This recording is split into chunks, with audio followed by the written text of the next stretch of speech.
Hey, welcome to the podcast. In this episode, I've got trends in the rental market, news updates, new home construction, and some of my advice. And the longer version of this podcast will be available on Spotify and Apple Podcasts. So, one of the first things that I've got is the rental market. And I think, first off, people that are renting understand how much rental prices have gone up over the past few years. And even if you're not renting, I'm sure you're very aware of that there.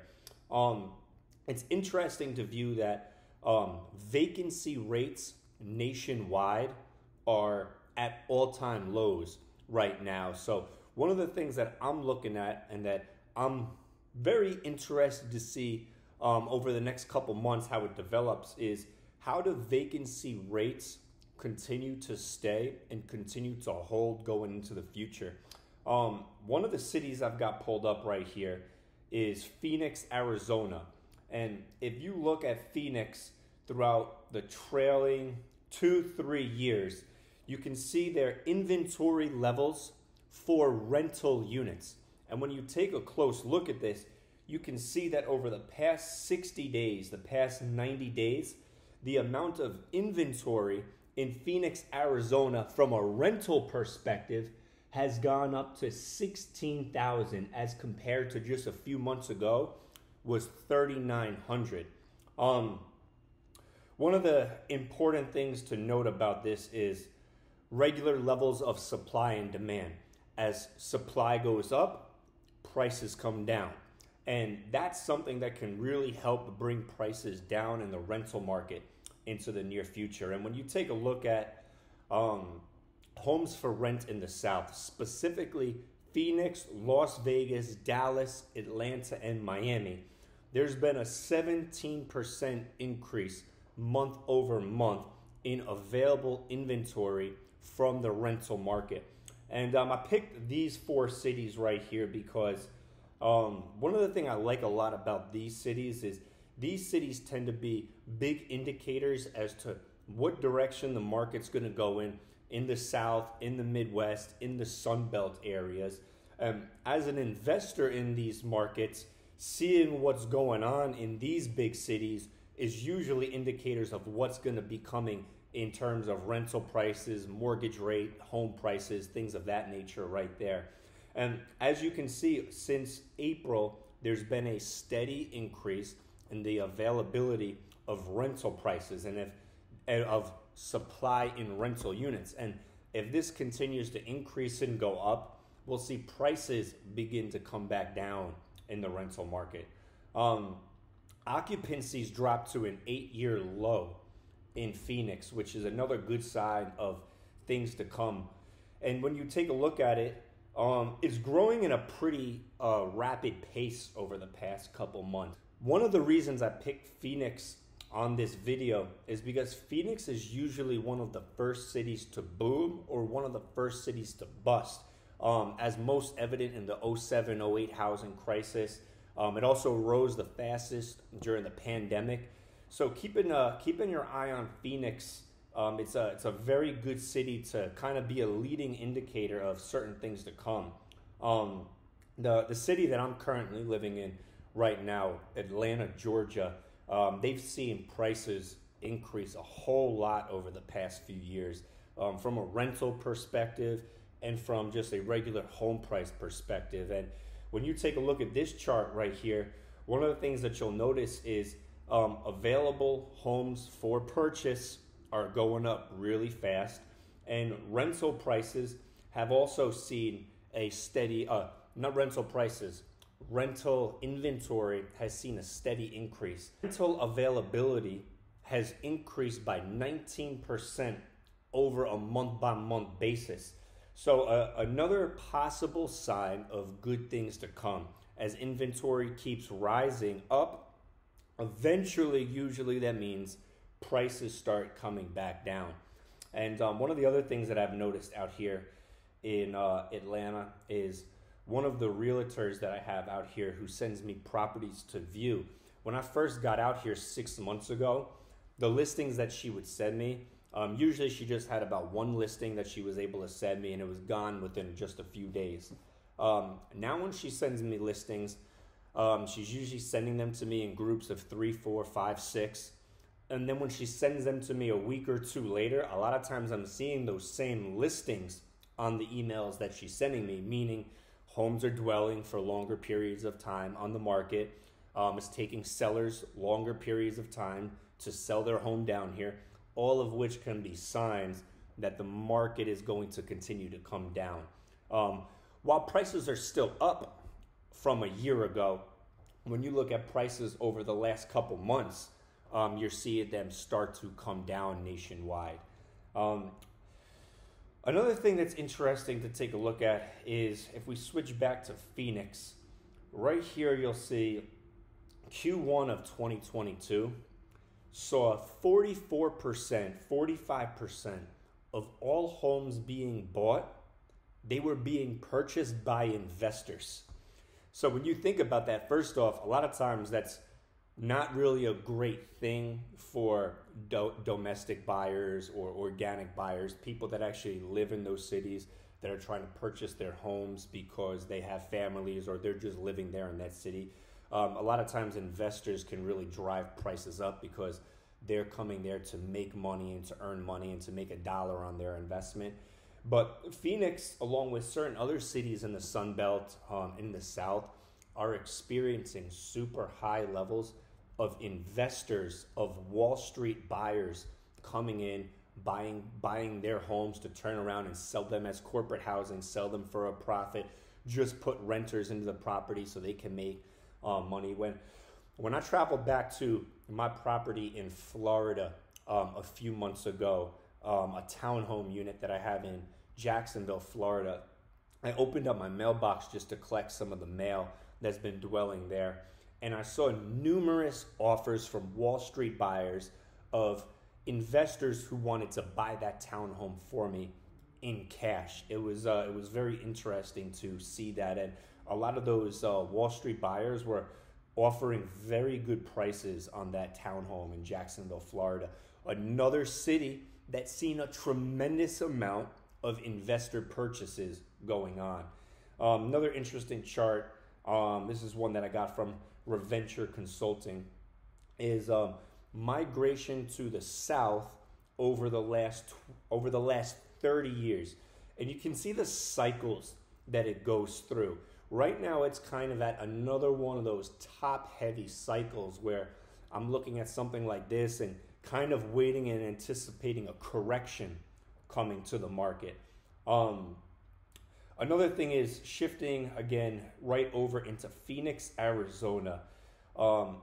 Unaffordability in the market. Look how much individuals' paychecks go towards rent prices in Phoenix, Arizona.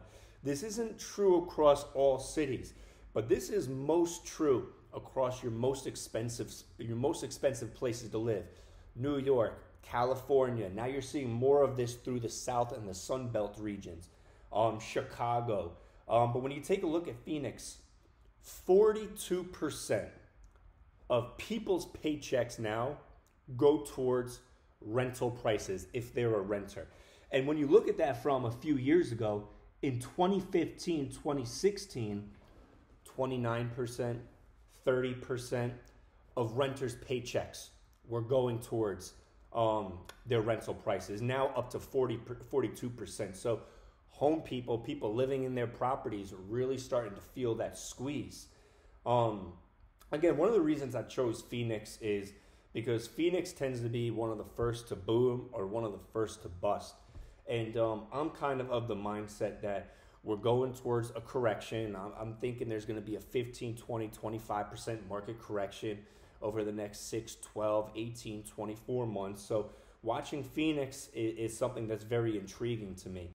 A couple small news updates. When you look at the 30-year mortgage rates, those rose to 5.89%, which is the highest level since November 2008. This makes purchasing a home more difficult for buyers because more of the money that you pay goes towards interest and less goes towards principal. In addition to this, that's a move that's designed by the Fed to cool a hot housing market. Again, another indicator that a nice market correction in the housing market could be something that could be showing up over the next 6, 12, 18, 24 months. Fewer people searched homes for sale on Google than a year ago. That was down by 25%. Touring activity as of September 4th was down 38% from the start of this year. And mortgage purchase applications were down 23% from a year ago. That's a statistic that I watch really closely because I'm always curious how many people are attempting to buy new homes. And again, mortgage applications down 23% from a year ago, in line with interest rates going up, people not as interested in buying homes. All signs of possible changes in the markets over the next couple months to a year. About to get into new home construction. And when you take a look at this chart right here, kind of disturbing how much home prices have gone up, how much mortgage payments have gone up over the past 2-3 years. When you take a look at this right here, September, the average mortgage payment was $2,300 a month. Compared to a year ago, it was just under $1,750. And 2 years ago was under $1,500. So over the course of the last 2 years, people's mortgage payments have gone from under $1,500 a month to just over $2,300 a month. It's very interesting to look at that, and you can look at that from a lot of different aspects. If you're somebody that's an investor and you're renting your property, you like that a lot because you're making more money on the investment that you went in when you're putting it up for rent to people. If you're a home buyer, you don't like this because mortgage payments have almost doubled. So if you're looking to get into the market, this is a huge barrier. This is a huge barrier to enter for you. And this is another reason why when I look at this number, I'm like, there's got to be a correction coming because these types of payments that people are paying are unsustainable unless wage growth goes up. And from what I'm seeing, I'm not seeing a tremendous amount of wage growth. So I look at this and this leads me to believe that there's going to be a nice market correction coming over the next 6, 12, 18 months. Home builder cancellation rates continue to increase. 53% increase in cancellations over the last 4 months. And when you look at this chart right here, June 2022, 17.6% of all new home construction contracts have been canceled. I look at my real estate agent down in Jacksonville, Florida, brought a story to me recently about how he had a guy buy a home for $450,000 a few months ago.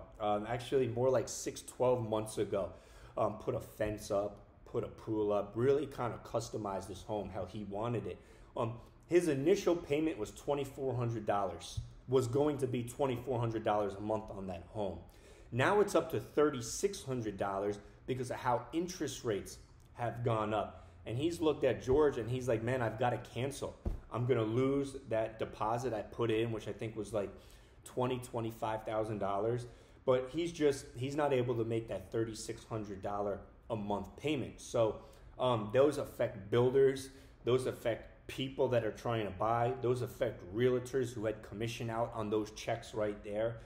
And when you look at this link that I'm posting up here, right here, and it'll be in the description as well too, this goes through how much does it actually cost to build a home in 2022. And it shows you the breakdown of all the materials and all the different pieces that go into a house and how much it actually costs. So if you're somebody that's interested in building a home, you can actually see the breakdown of what goes into this right here. Me and my realtor, we're building a property in West Virginia on a river. It's going to be an Airbnb property. And we're working through all of these different costs. And we're actually spending time negotiating with local suppliers on bringing some of these prices down. It's a lot more tedious, but you can get a lot different deals done. For example, we found a certain door that we wanted, a certain style door that we wanted, and I think it was like initially like $1,800-$1,900. We were able to go through. We worked it out with a couple different suppliers, and we were able to get that door for like $900 or $1,000, saving us 50%, just about 50% on the cost. So there's a lot of negotiating and a lot of wiggle room you can get into when you're actually working on building a new house. And one of the other things I've got on here is new home builders are coming to the table with a lot more offers and incentives. A realtor recently reached out to me that Leonard, a huge builder in Florida, is offering really big incentives down in the Florida region, specifically Jacksonville, up to $50,000 in cash incentives across 10 different new home construction locations that they're doing down there in Florida. And as somebody that's a Airbnb investor looking for land, looking for new houses, I'm always very intrigued as to what new home builders are offering people. And if you're somebody that, you're coming to the market, you're trying to get involved in the real estate game, one of the things that can be a good thing for you to look at is new home construction, because when the market starts shifting like it is right now, and you start seeing month over month prices decline and mortgage applications decreasing and home cancellations going on, new home construction builders begin offering you better and better deals on their homes, whether it's little stuff like free blinds, free refrigerators, free washer and dryers, to credits towards closing, credits towards interest rates, rate buy downs, or cash towards actually buying the new homes. There's a lot of different ways you can come towards a new home and negotiate with the builder and make sure you get yourself the best deal possible out there. So that's it. That's about everything that I got for this podcast here. Went over trends in the rental market, news updates, new home construction. I'll go on a little bit longer on some of my personal advice on the Apple Podcasts and Spotify version. But subscribe. Let me know if there's anything you want me to review on the next podcast.